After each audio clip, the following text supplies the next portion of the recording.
सुप्रभात प्यारे बच्चों, मैं डॉक्टर दीपा द्विवेदी, प्रवक्ता हिंदी, केश कुमारी राजकीय बालिका इंटर कॉलेज सुल्तानपुर से आप सबका अपने इस YouTube चैनल पर हार्दिक स्वागत करती हूँ।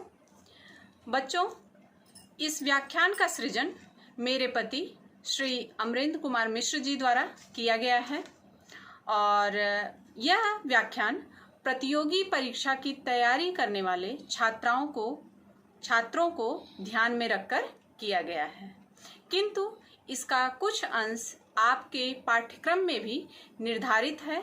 इस कारण मैं आप लोगों के साथ इस व्याख्यान को साझा कर रही हूँ और आप अपनी आवश्यकता अनुसार इससे लाभ उठा सकते हैं। तो इसे आप लोग ध्यान से पूरा देखिएगा, समझिएगा और जहाँ आपको ये समझ में आए कि ये हमारी परीक्षा के लिए उपयोगी है, उससे लाभान्वित होइएगा। और जहाँ पर आपको इसमें कुछ ना समझ में आए, आप कमेंट बॉक्स के माध्यम से मुझसे पूछिएगा, मैं आपको उसका उत्तर बताऊंगी। धन्यवाद बच्चों।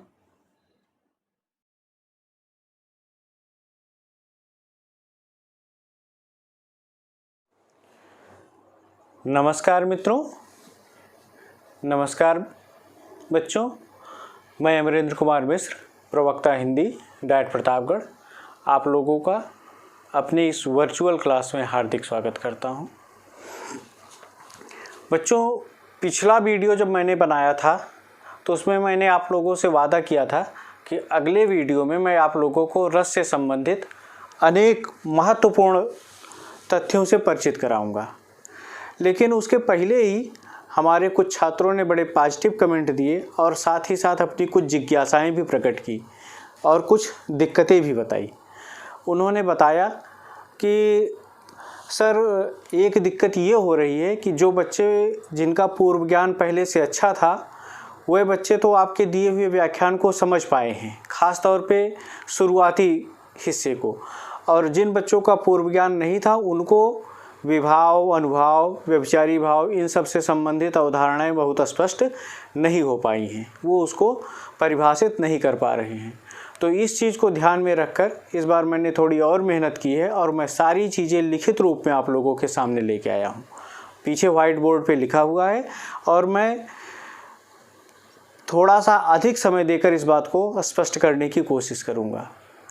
देखिए बच्चों, जब हम लोग इस वीडियो को बनाते हैं तो हम लोगों के ऊपर भी ये प्रेशर होता है कि कम समय में ज़्यादा कंटेंट आपको डिलीवर कर पाएँ, लेकिन वो इतना कम नहीं होना चाहिए कि आपकी समझ में नहीं आए या आपको उससे कोई दिक्कत हो। इस बात को ध्यान में रखते हुए मैं एक बार पुनः उन मुख्य अवधारणाओं को स्पष्ट करने की कोशिश कर रहा हूँ। उम्मीद है इस बार आप लोगों को समझ में भी ज़्यादा अच्छे ढंग से आएंगी और आप लोग इनको नोट भी कर पाएंगे, इनको अपनी उत्तर पुस्तिकाओं में लिख भी पाएंगे। सबसे पहले आते हैं हम विभाव के ऊपर। विभाव आप लोग देख रहे हैं, जिसको परिभाषित करते हुए मैंने लिखा है कि विभाव से अभिप्राय उन वस्तुओं और विषयों के वर्णन से है जिनके प्रति किसी प्रकार का भाव या संवेदना होती है। अर्थात भाव के जो कारण होते हैं उन्हें विभाव कहते हैं। अब ध्यान दीजिएगा, विभाव से तो अभिप्राय उन वस्तुओं और विषयों के वर्णन से है। मतलब विभाव मुख्यतः क्या है? विभाव वर्णन है। किनका? वस्तुओं का या विषयों का। एक उदाहरण से भी इसे समझने की कोशिश करते हैं। जैसे हम मान लीजिए कि रामचरितमानस पढ़ रहे हैं, रामायण पढ़ रहे हैं। अब उसमें हमें किस चीज़ का वर्णन मिलेगा? उसमें हमें वर्णन मिलेगा राम का, सीता का, जंगल का, दशरथ का, इन सारी चीज़ों का उसमें वर्णन मिलेगा, रावण का। इन्हीं चीज़ों को हम क्या कहते हैं? विभाव कहते हैं। जिनके कारण हमारे मन में कोई भाव पैदा होता है उसे विभाव कहते हैं। अभी यह थोड़ा और स्पष्ट हो जाएगा। आप आगे आए तो कहा गया है कि विभाव के भाव के जो कारण होते हैं उन्हें विभाव कहते हैं। अर्थात जिसके कारण हमारे मन में कोई भाव पैदा होता है उन्हें ही हम विभाव कहते हैं। इसके दो भेद होते हैं, एक है आलंबन विभाव और दूसरा है उद्दीपन विभाव। आलंबन विभाव को परिभाषित किया गया तो कहा कि भाव जिन वस्तुओं या विषयों पर अवलंबित होकर उत्पन्न होते हैं उन्हें आलंबन विभाव कहते हैं। मतलब कि हमारे मन में जो भाव पैदा हो रहे हैं वो किन वस्तुओं या विषयों पे स्थिर होकर, अवलंबित होकर, स्टैंड करके पैदा हो रहे हैं। तो जाहिर सी बात है कि अगर हम रामचरितमानस पढ़ रहे हैं तो हमारे मन में जो भी भाव पैदा होंगे वो राम, सीता, इन लोगों के कारण, इन लोगों के ऊपर अवलंबित होकर पैदा होंगे। इसलिए इन्हें क्या कहते हैं? आलंबन विभाव। किसी भी ग्रंथ का, काव्य का जो नायक नायिका होते हैं उन्हें हम आलंबन विभाव के रूप में देखते हैं। अब आलंबन विभाव के भी दो भेद होते हैं, एक होता है आश्रय और दूसरा होता है विषय। आश्रय से तात्पर्य क्या होता है? जिस व्यक्ति के मन में कोई भाव पैदा होता है उसे आश्रय कहते हैं। हमने परिभाषित करते हुए लिखा है जिस व्यक्ति के मन में रति आदि भाव उत्पन्न होते हैं उसे आश्रय कहते हैं। रति हो सकता है, हास हो सकता है, उत्साह हो सकता है, कोई भी अस्थायी भाव जिस व्यक्ति के मन में पैदा हो रहा है उसे आश्रय कहते हैं। और दूसरा विषय, जिस वस्तु या व्यक्ति के लिए आश्रय के मन में भाव पैदा होते हैं उसे विषय कहते हैं।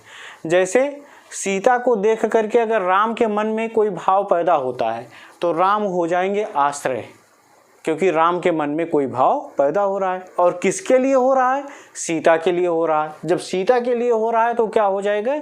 सीता क्या हो जाएंगी? सीता हो जाएंगी विषय। आश्रय और विषय पारस्परिक रूप से बदल भी जाते हैं। अगर मान लीजिए कि सीता के मन में राम को देख करके कोई भाव पैदा हो रहा है तो सीता हो जाएंगी आश्रय और राम हो जाएंगे विषय। ठीक? तो जिसके मन में भाव पैदा हो वह आश्रय और जिसके लिए पैदा हो वह विषय। अब विभाव का दूसरा भाग है उद्दीपन विभाव। उद्दीपन विभाव को परिभाषित करते हुए मैंने लिखा कि आश्रय के मन में भाव को उद्दीप्त करने वाले विषय की बाहरी चेष्टाओं और बाह्य वातावरण को उद्दीपन विभाव कहते हैं। ध्यान देने वाली बात है दो चीज़ें कि बाहरी चेष्टाओं और बाह्य वातावरण, इन दोनों को क्या कहते हैं? उद्दीपन विभाव। आश्रय के मन में, जैसे राम के मन में सीता को देख करके कोई भाव पैदा हो रहा है तो राम है आश्रय। अब राम के मन में भाव को उद्दीप्त करने वाले विषय कौन है? सीता। सीता की बाहरी चेष्टाओं, जैसे राम ने सीता को देखा, राम के मन में कोई भाव पैदा हुआ। अब सीता जी भी बार बार पलटकर राम की तरफ देख रही हैं, या अपने कंगन में जो है वो उनका प्रतिबिंब देख करके लगातार उनकी तरफ देखती जा रही हैं, या पुष्प वाटिका में टहलते समय उनकी गति धीमी हो जा रही है। तो ये सब क्या है? ये सब विषय की बाहरी चेष्टाएं हैं जो ये प्रदर्शित कर रही हैं कि उनके मन में भी कोई भाव पैदा हो रहा है। तो विषय की बाहरी चेष्टा हो या बाह्य वातावरण। बाह्य वातावरण से क्या तात्पर्य है? जैसे वो पुष्प वाटिका में अकेली हैं, पुष्प वाटिका में पुष्प खिले हुए हैं, भंवरे गुंजार कर रहे हैं, पशु पक्षी आपस में प्रेम क्रीड़ाएं कर रहे हैं। तो ये वो क्रियाएं हैं जिन क्रियाओं के कारण प्रेम का भाव, रति का भाव और ज़्यादा उद्दीप्त होगा। तो इन क्रियाओं को भी हम उद्दीपन विभाव के अंतर्गत रखते हैं। मतलब आश्रय के मन में जो भाव उद्दीप्त हो रहा है, आश्रय के मन में भाव को उद्दीप्त करने वाले विषय की बाहरी चेष्टाओं, मतलब सीता जी की बाहरी चेष्टा, या अशोक वाटिका में जो क्रियाकलाप हो रहे हैं जो प्रेम को बढ़ाने वाले हैं, ऐसे बाह्य वातावरण, इन दोनों को मिला करके क्या कहा जाएगा? उद्दीपन विभाव। तो इस प्रकार अब हमने आप लोगों के सामने विभाव के दो भाग, आलंबन विभाव, उद्दीपन विभाव, आलंबन विभाव के दो भाग आश्रय और विषय, और उद्दीपन विभाव को परिभाषित किया है। उम्मीद है कि आप लोगों को ये चीज़ें समझ में आई होंगी, और अगर नहीं समझ में आई होंगी तो आप फिर कमेंट में कीजिएगा, हम फिर इसे किसी और तरह से भी समझाने की कोशिश करेंगे। एक रामकृष्ण परमहंस जी ने एक बात कही थी, कहा था कि अगर व्यक्ति को आत्महत्या करनी हो तो उसके लिए सुई ही पर्याप्त होती है, लेकिन अगर किसी की हत्या करनी हो तो उसके लिए ढेर सारे हथियारों की ज़रूरत पड़ सकती है, तलवार की ज़रूरत पड़ सकती है, चाकू की ज़रूरत पड़ सकती है, बंदूक की ज़रूरत पड़ सकती है। तो अगर व्यक्ति को स्वयं समझना हो तो उसे एक भी उदाहरण से समझ में आ सकता है, लेकिन अगर समझाना हो तो उसके लिए 10 उदाहरण की आवश्यकता पड़ती है। और मैं आपको 10 उदाहरण देने के लिए तैयार हूँ, बशर्ते जब तक आपके समझ में ना आए तब तक आप ये मत कहिएगा कि हमारी समझ में आ गया। आप अपने कमेंट लिखते रहिए, कमेंट बॉक्स में बताते रहिए कि आपको समझ में आ रहा है कि नहीं आ रहा है। मैं इसे अच्छे और अच्छे ढंग से प्रस्तुत करने की कोशिश करता रहूँगा। आइए अब हम लोग रस के अगले अवयव अनुभाव पर बातचीत करते हैं। अनुभाव को परिभाषित करते हुए कहा गया है कि जहाँ विषय की बाहरी चेष्टाओं को उद्दीपन कहा जाता है, वहाँ आश्रय के शरीर विकारों को अनुभाव कहते हैं। मतलब अभी तक मैंने बताया था कि जो विषय की बाहरी चेष्टाएं होती हैं, जैसे जो सीता जी की चेष्टाएं थी, उनको हम लोग उद्दीपन कहते थे। लेकिन जिसके मन में भाव पैदा हो रहा है, अर्थात आश्रय की जो बाहरी चेष्टाएं होती हैं, उन्हें क्या कहते हैं? अनुभाव कहते हैं। आश्रय की बाहरी चेष्टाओं को या आश्रय के शरीर विकारों को अनुभाव कहते हैं। अर्थात अगर हम अपने परंपरागत उदाहरण में देखें तो राम के भीतर जो उनके शरीर में परिवर्तन आएंगे, जो उनके शरीर में विकार पैदा होंगे, उन्हें हम अनुभाव कहते हैं। यह मुख्यतः 4 होते हैं: कायिक, सात्विक या मानसिक, तीसरा वाचिक और चौथा आहार्य। पिछले वीडियो में हमने जो कुछ बताया था उससे मुझे लगता है कि आप लोगों के मन में थोड़ा कन्फ्यूजन पैदा हुआ था। कई बच्चों ने नीचे कमेंट बॉक्स में लिख के पूछा था कि सर अगर विकल्प 4 और 8 दोनों दिए हो तो किसे सही करेंगे। तो पहली बात तो मैं ये बता दूं कि विकल्प 4 और 8 दोनों एक साथ नहीं देंगे, लेकिन इन केस अगर दे भी देते हैं तो आपका पहला ऑप्शन 4 होगा। अनुभाव को मुख्यतः इन्हीं 4 भागों में बांटा जाता है। अगर आपने पिछला चार्ट देखा हो मेरा, तो सात्विक अनुभाव जो होता है उसको 8 भागों में बांटा गया है। लेकिन कभी कभी जो है प्रश्न बनाते समय वो इसको ध्यान में नहीं रख करके सीधे इसी को पूछ लेते हैं। तो इसलिए सबसे पहला ऑप्शन आपका जब भी मौका मिले तो आपका ऑप्शन 4 होगा। वैसे इसमें भी थोड़ा सा मतभेद है। कुछ लोग 3 ही मानते हैं, कायिक, सात्विक और वाचिक, चौथा आहार्य को नहीं मानते हैं, लेकिन ज़्यादातर विद्वान 4 को मानते हैं। तो इसलिए पहला ऑप्शन आपका 4, फिर दूसरा ऑप्शन 3, और अगर ये दोनों नहीं दिख रहे हो तो अगला ऑप्शन 8। शायद अब आप लोगों को समझ में आ गया होगा कि आपको अपना विकल्प कैसे चुनना है। अब आते हैं हम अगले भाव की तरफ, जिसे संचारी भाव या व्यभिचारी भाव कहा जाता है। इसकी परिभाषा है कि मन के चंचल विकारों को संचारी भाव या व्यभिचारी भाव कहते हैं। जैसे मन में कोई सिर्फ ऐसा नहीं होता कि सिर्फ एक ही भाव पैदा होता है, मन में एक ही साथ अनेक भाव पैदा होते हैं। जैसे जब दुष्यंत शकुंतला को देखा होगा तो सिर्फ उसके मन में शकुंतला के प्रति प्रेम ही नहीं पैदा हुआ होगा, रति ही नहीं पैदा हुई होगी, उसके साथ ही साथ उसके मन में शकुंतला के प्रति मोह भी पैदा हुआ होगा, हर्ष भी पैदा हुआ होगा, आवेग भी पैदा हुआ होगा। लेकिन ये सब जो भाव पैदा हुए होंगे, ये पैदा हुए होंगे और उसके साथ ही सेकंड, 2 सेकंड, 10 सेकंड, 20 सेकंड बाद ये ख़त्म हुए होंगे और अगला कोई भाव आ गया होगा। तो इसलिए इनको जो है संचारी भाव या व्यभिचारी भाव कहते हैं, क्योंकि ये लगातार परिवर्तित होते रहते हैं। किसी एक क्षण में आवेग आया होगा, अगले क्षण में हर्ष आया होगा, उसके पहले मोह आया होगा, इस तरह से ये लगातार संचरण करते रहते हैं, इसलिए इन्हें संचारी भाव कहते हैं। इनकी कुल संख्या 33 मानी गई है, जो पिछली बार मैंने आप लोगों को बताया था कि आप लोगों को किताबों में 3300 संचारी भाव लिखे हुए आपको मिल जाएंगे।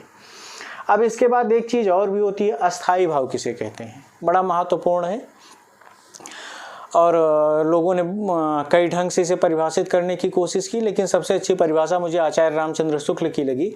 उन्होंने लिखा है कि अस्थाई भाव वही कहा जा सकता है जो रस की अवस्था तक पहुँचे।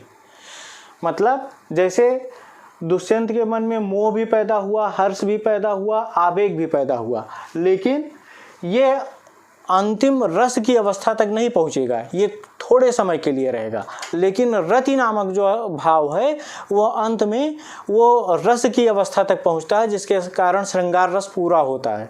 तो ऐसा भाव जो अंतिम स्थिति तक, मतलब रस की स्थिति तक व्यक्ति को पहुंचा दे, उसे अस्थाई भाव कहते हैं। पिछली बार अस्थाई भाव की संख्या, कौन से रस का कौन सा अस्थाई भाव होता है, ये सब मैंने आप लोगों से पिछले वीडियो में इस पर बातचीत की है, इसलिए उस पर ज़्यादा बातचीत करने की आवश्यकता नहीं है।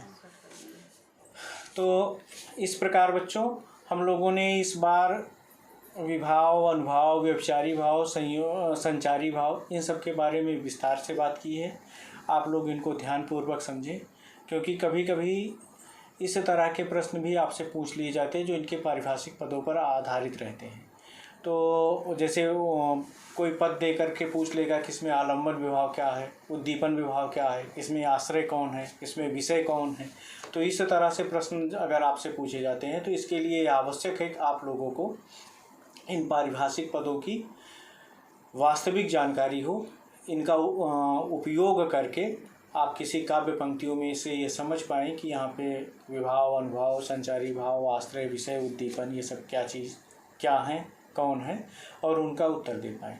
तो आप लोग इस वीडियो को ध्यानपूर्वक देखिए और समझिए, और अगर उसमें कोई दिक्कत होती है तो पुनः कमेंट बॉक्स में लिखिए, मैं फिर से स्पष्ट करने की कोशिश करूँगा। और अगले वीडियो में मैं, जैसा कि आप लोगों ने चैट बॉक्स में अनुरोध किया है, तो अगले वीडियो में मैं रस मैत्री, रस देवता, रस रंग, रस प्रतिष्ठापक आचार्य और रस से संबंधित विभिन्न तथ्यों से आप लोगों को अवगत कराएंगे। उम्मीद है कि उन तथ्यों को जान करके आप लोग अपनी परीक्षा में और अच्छा अंक प्राप्त कर सकेंगे, ऐसी मुझे आप लोगों से उम्मीद है। और इतनी देर मुझे इतने अच्छे ढंग से देखने के लिए, इतने ध्यान से सुनने के लिए आप लोगों को हृदय से धन्यवाद। मिलते हैं अपनी अगली वर्चुअल कक्षा में। धन्यवाद।